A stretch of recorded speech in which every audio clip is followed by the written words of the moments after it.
A conspiracy theorist is someone who questions the statements of known liars. Welcome to Keith Knight, Don't Tread on Anyone, and the Libertarian Institute. Today joining me is James Perloff, author of Shadows of Power, Truth is a Lonely Warrior, and today's two topics, 13 Pieces of the Jigsaw, and his most recent work on COVID-19. Mr. Perloff, thank you for joining me.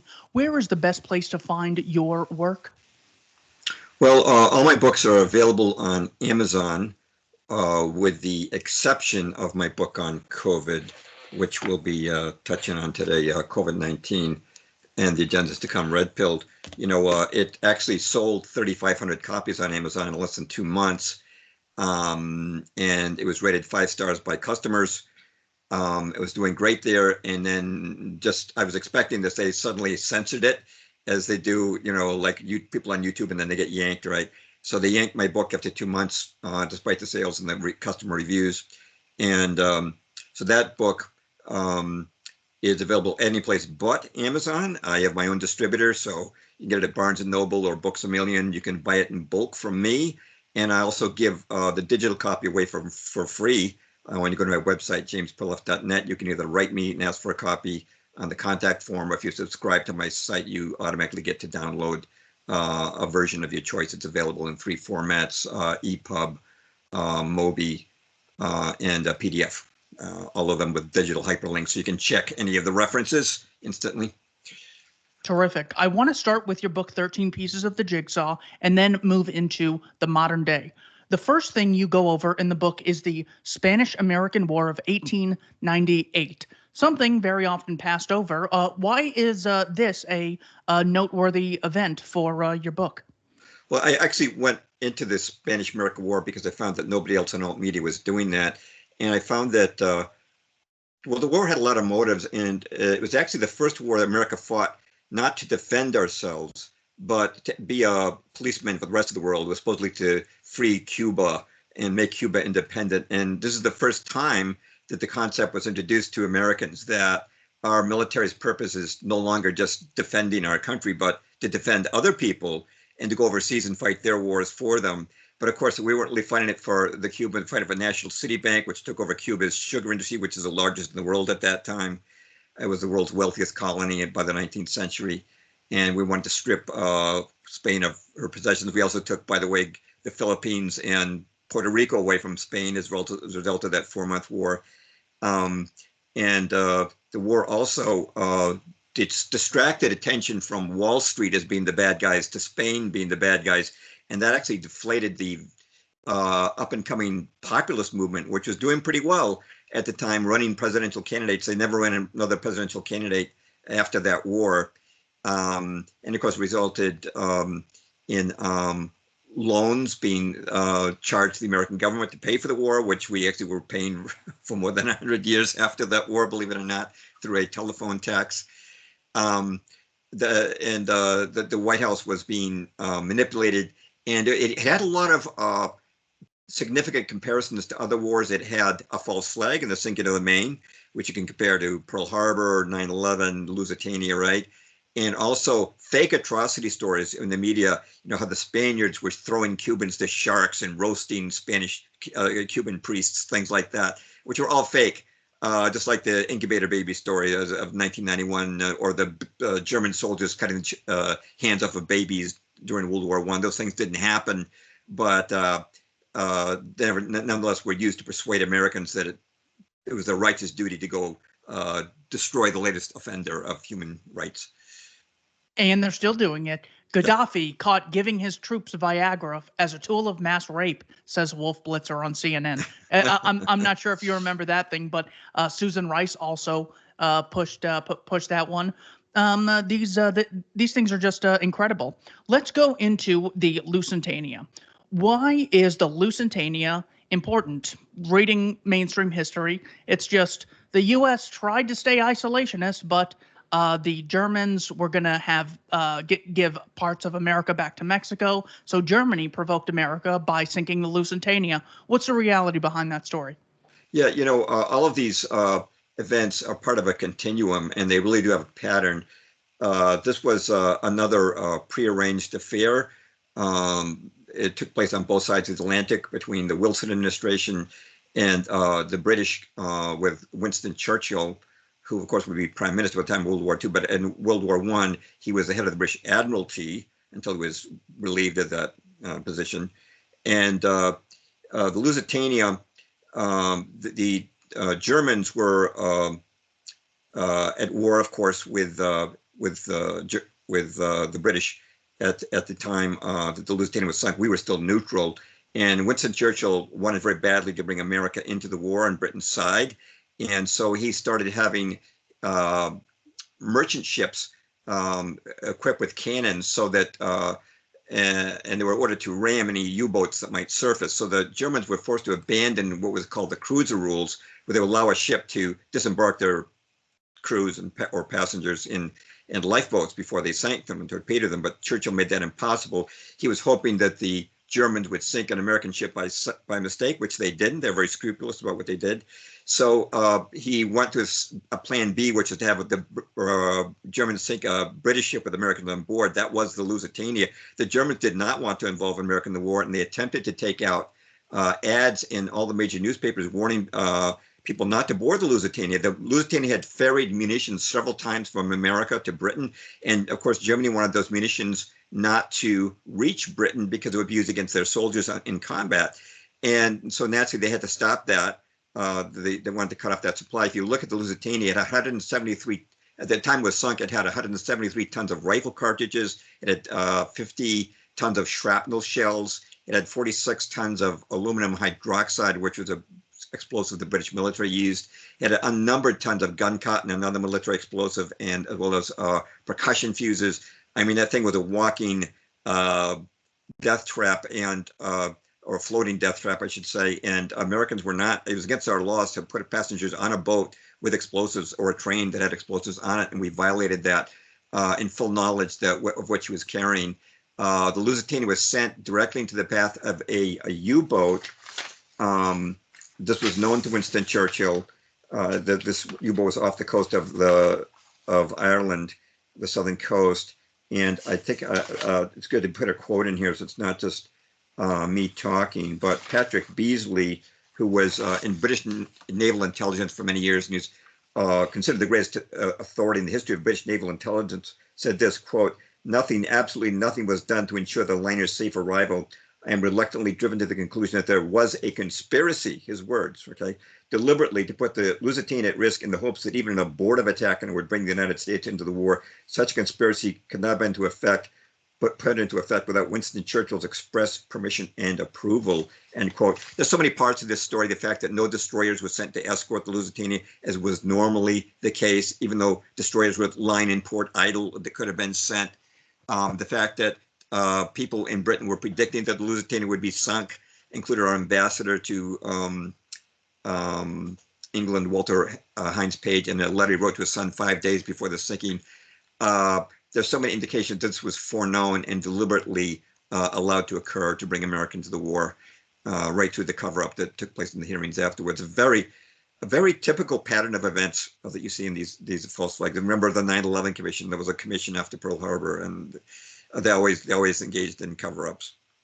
Are you familiar with Sir Edward Grey of Britain and Colonel House in America actually talking about sinking the Lusitania before it happened as a means to bring the U.S. into war? This is published by Yale University, a book titled "The Intimate Papers of Colonel House." Are you familiar with this? Yeah, it's in my book and in my online post. I'll quote from it. I have it right here.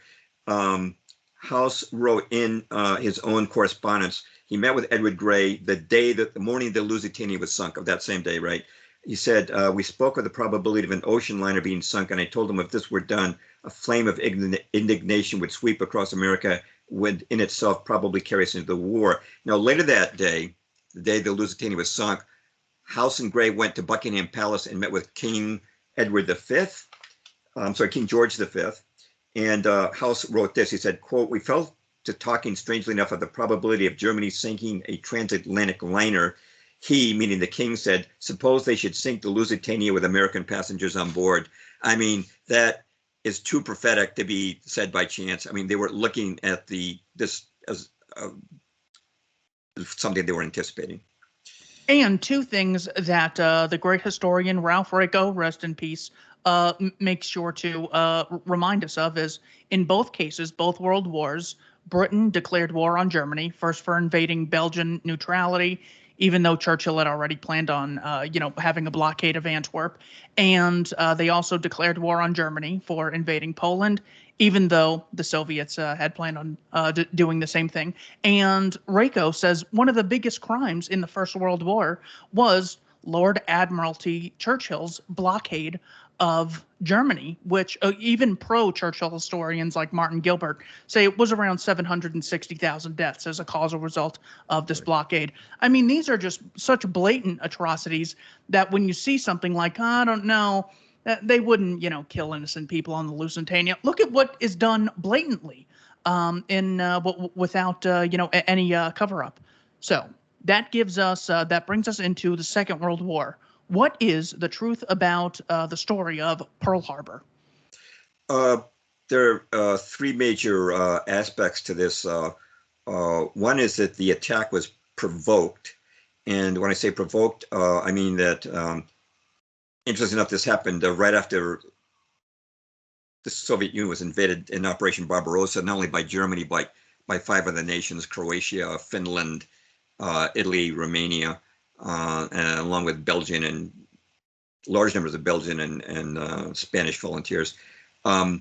We imposed an all-out trade embargo on Japan, which was strangling her. And we were joined by the Dutch and the British in this.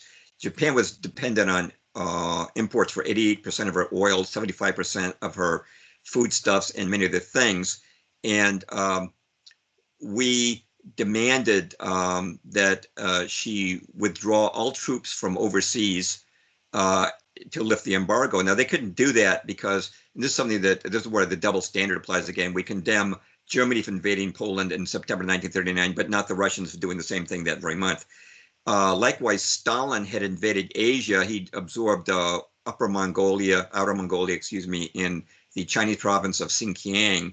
The Japanese saw that communism was going to engulf China, which did happen after the war. So they put their troops into China, not as a plan of world conquest, as we were told, but actually to provide a bastion against the invasion of communism.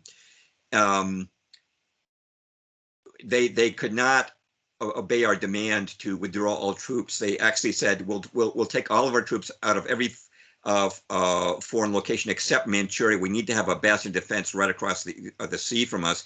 And we refused that also. So basically, we're saying you have a choice. You can die by communism or die by starvation. And the Japanese said, if you give us a two-headed coin, either one that says death, we'll have to fight you. That's number one, the provocation. Number two, why was the fleet in Pearl Harbor? It was not on naval recommendation. President Roosevelt made that decision in October of 1940 to indefinitely base the fleet in Pearl Harbor in Hawaii, rather than its normal berthing on the West Coast. And on the West Coast, we couldn't have had surprise attack, but in Hawaii, you're surrounded by uninhabited waters for 360 degrees. Our military in Hawaii was badly undermanned in terms of under-equipped, I should say, in terms of patrol planes. They didn't have enough, and also we had to resupply the fleet over 2,000 miles of Pacific. It was bad for morale, separating 20,000 sailors from their families. Japan was 37% Japanese, so you were much more subject to the potential for espionage and sabotage there.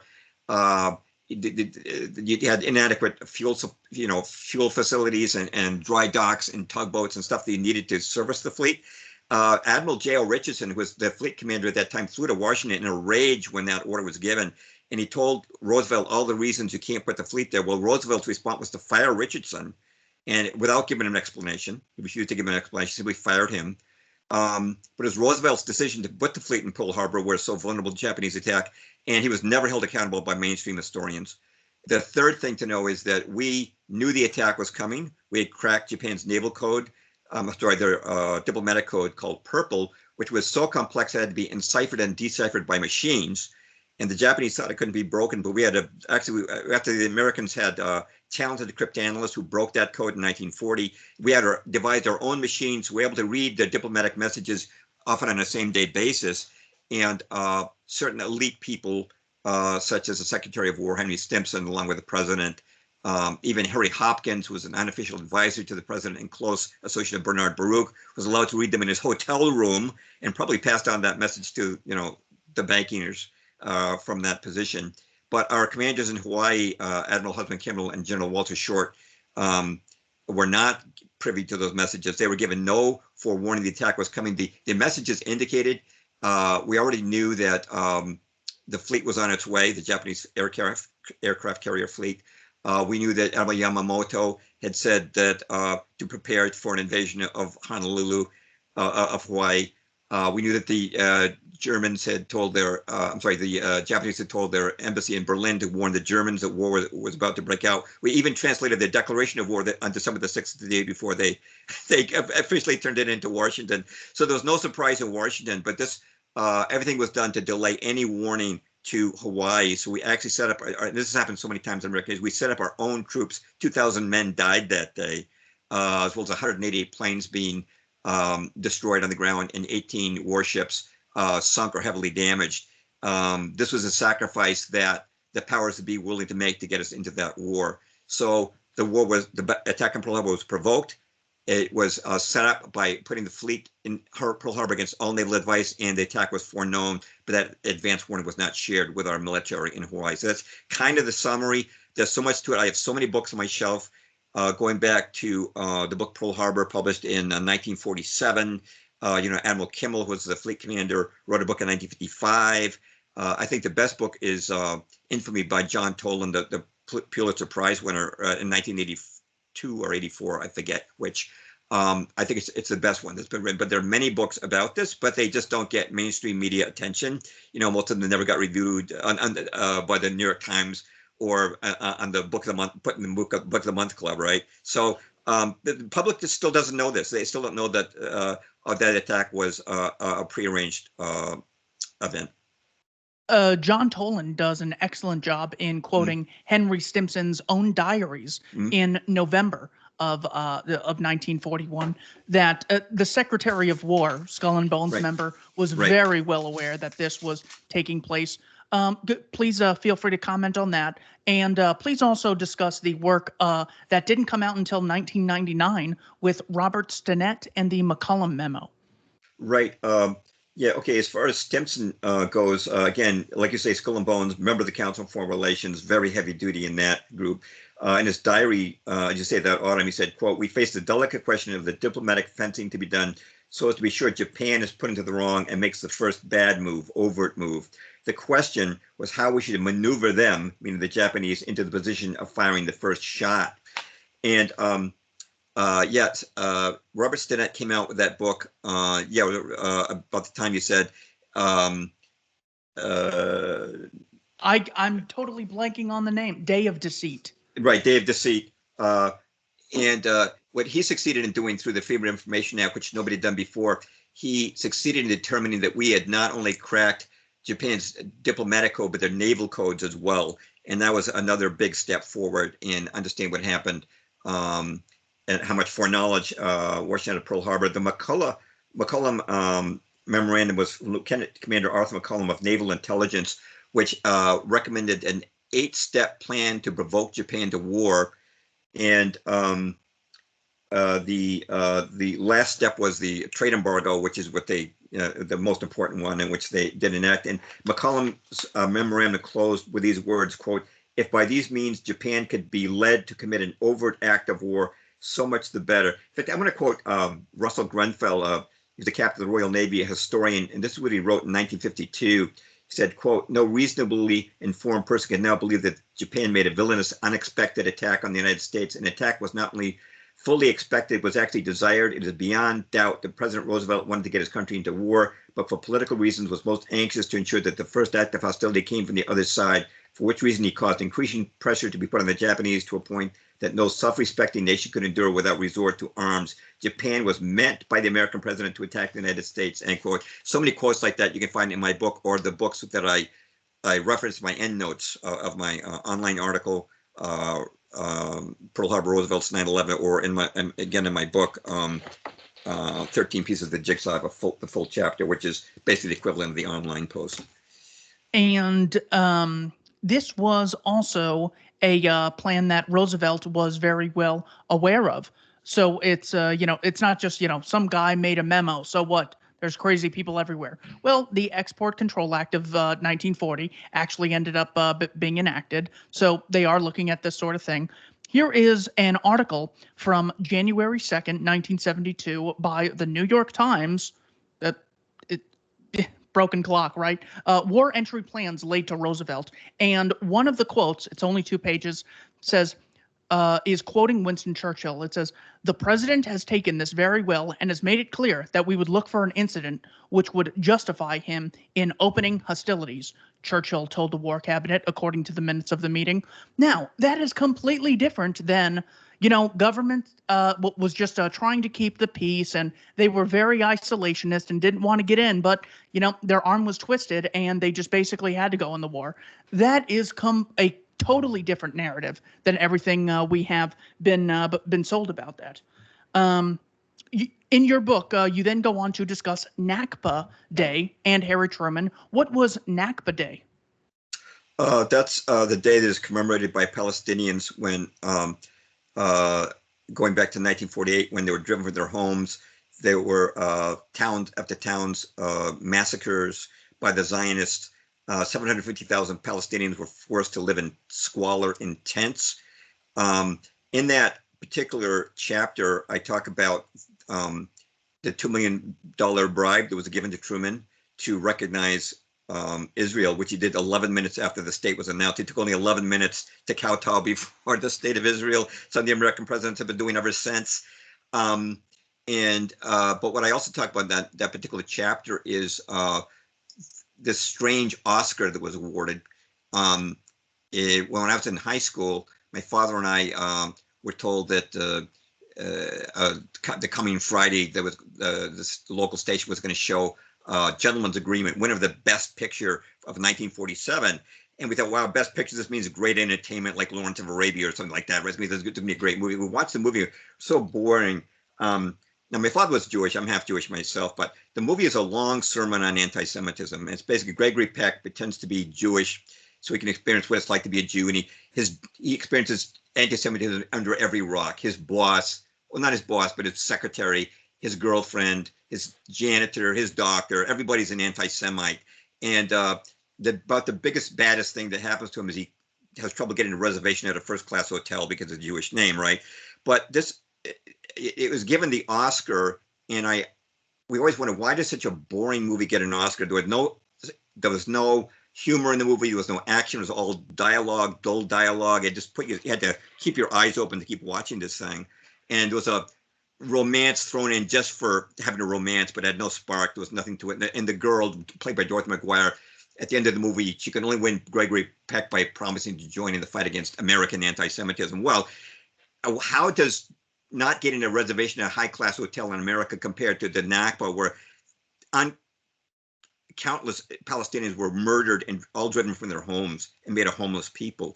The real tragedy of 1948 was that, but the Oscar was awarded in March of 1948, 2 months before we recognized Israel. Obviously, the Oscar was intended to dignify the movie and to make sure that its message about anti-Semitism got across, so that everyone would feel that if they opposed the recognition of Israel, they would be stigmatized as anti-Semites at all.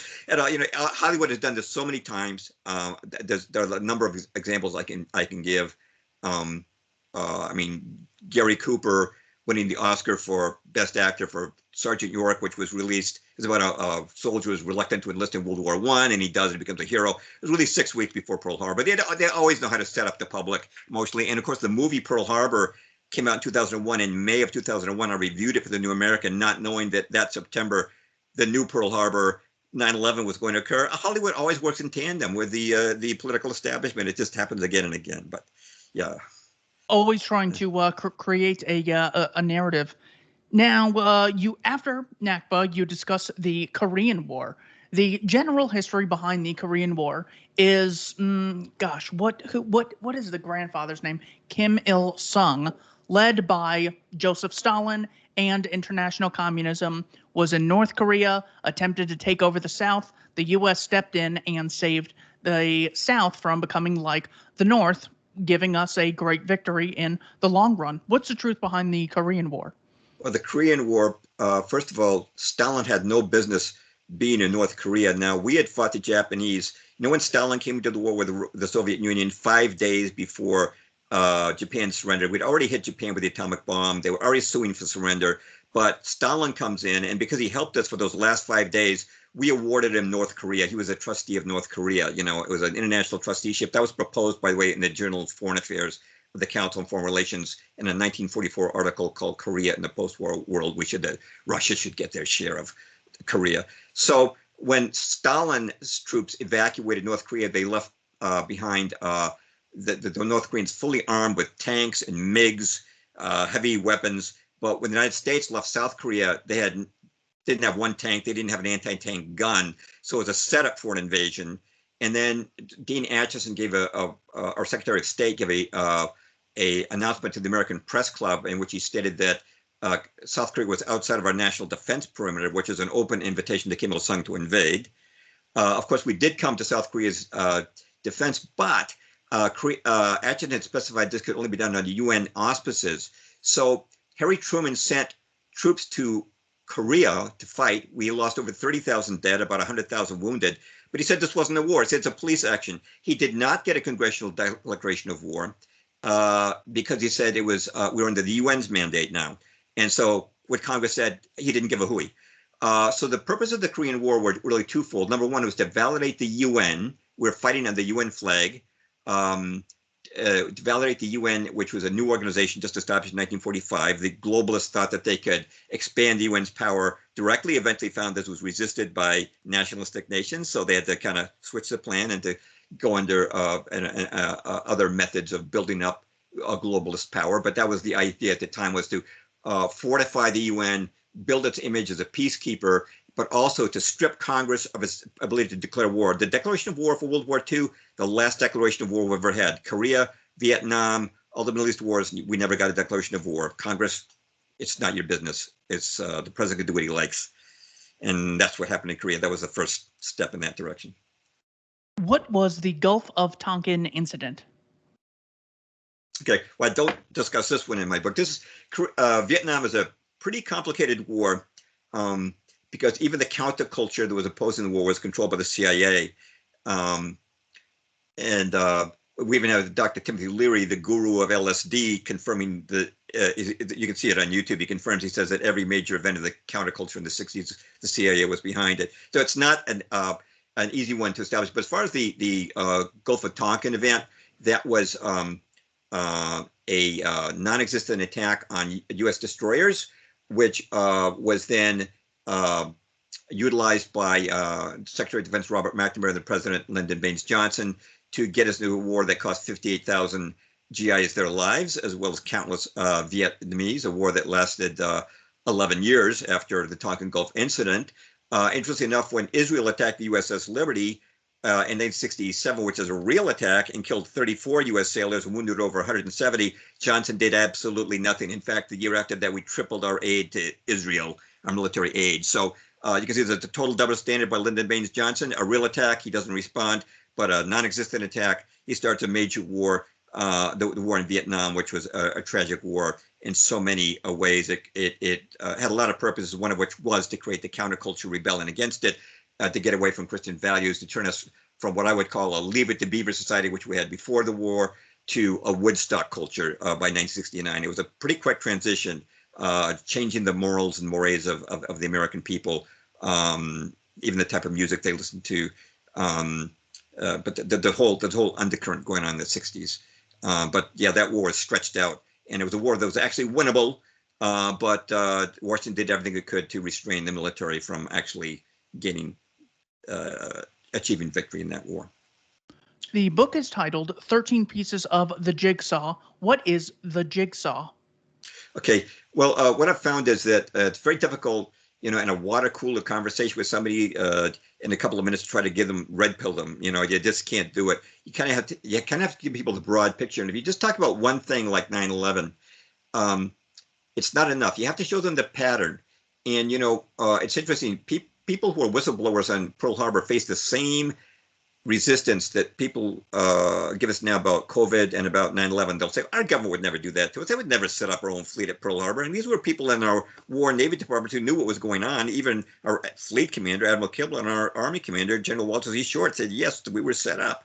But no one was believing this. And so you really have to give people if you put together a jigsaw puzzle, if you show people just one piece, it's nothing, it's just a piece of color. But if you show them the full puzzle, now that piece makes sense. And that's what I've tried to do in my books. You know, 13 Pieces of the Jigsaw is actually a companion book to an earlier book, which came out 6 years earlier, 2013, Truth is the Lonely Warrior, which is primer on the New World Order. You know, I go into false flags, the Fed, the Council on Foreign Relations, weather control,